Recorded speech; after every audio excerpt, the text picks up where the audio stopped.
Good afternoon, everybody. Um, Today I felt like sharing about the power of small groups in the Christian walk. One of the things I've been active in the last few years is the Curcio men's group. And Curcio is originally, but now not totally, a Catholic ministry that started in Spain back in the 1930s.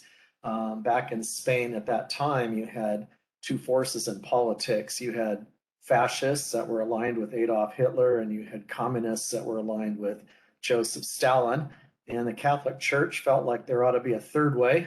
And they started the Curcio movement and one of the original Million Man Marches. And through that demonstration in Spain, they came up with a program called a short course in Christianity. And in that short course, they taught people how to become true people of faith, and a key ingredient to that was participation in small groups. And so these days, that ministry jumped from Spain to the United States and around the world, and it jumped from the Catholic Church into a lot of Protestant churches that run similar types of weekend retreats combined with small groups and teaching about how to be a strong Christian. Well, we can have a lot of paths to true Christianity, but being involved in a small group is a key tool to engaging and continuing our spiritual walk.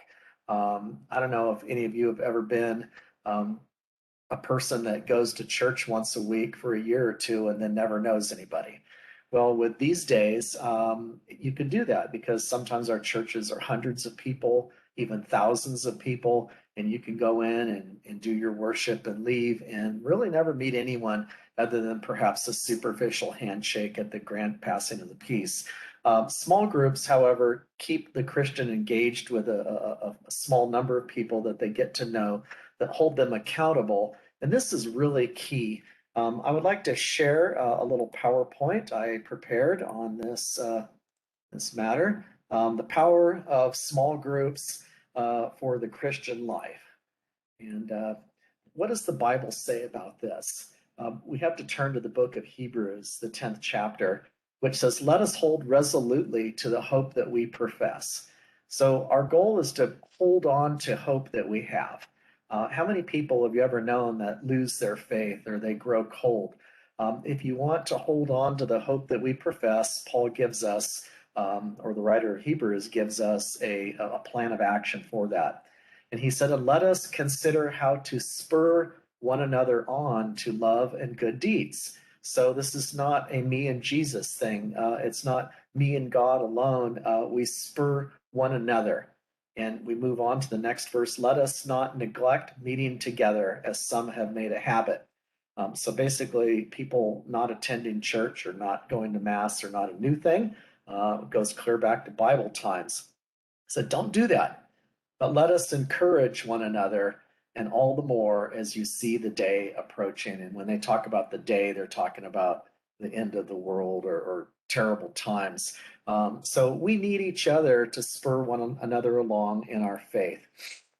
I have here a picture about a story I heard. And one day in a small town, there was a priest that wanted to go visit, make a house visit to an old man who he had not seen in mass for a long time. And he knocked on the door, and the old man saw who it was, and he asked the priest to come in. He goes, "Father, I know why you're here. Listen, I just don't need to go to church anymore. It's just full of hypocrites, and frankly, I can worship God a lot better just by taking lonely walks through the forest." And the priest, he looked at him and he kind of nodded his head in acknowledgement, and he didn't say a word. In the corner, there was a fire burning brightly. Logs were all stacked up together, and the warmth of the fire was filling up the room. And the priest took a fire poker.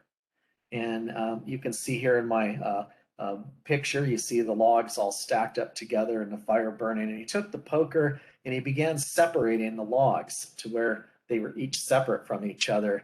And within minutes, the logs all burnt out and they were all smoldering. And the old man looked at how quickly the logs burnt out and were smoldering when they were all by themselves.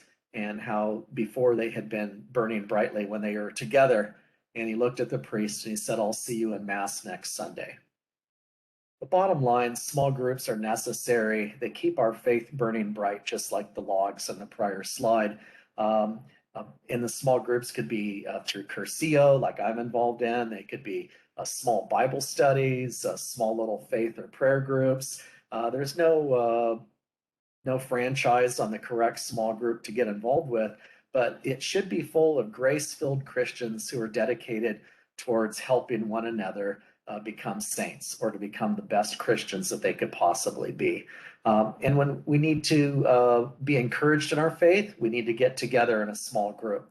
When we need people to perhaps call us out on a bad attitude, that happens in a small group where you can share and tell people what you're thinking. And sometimes you're open to correction when you do that.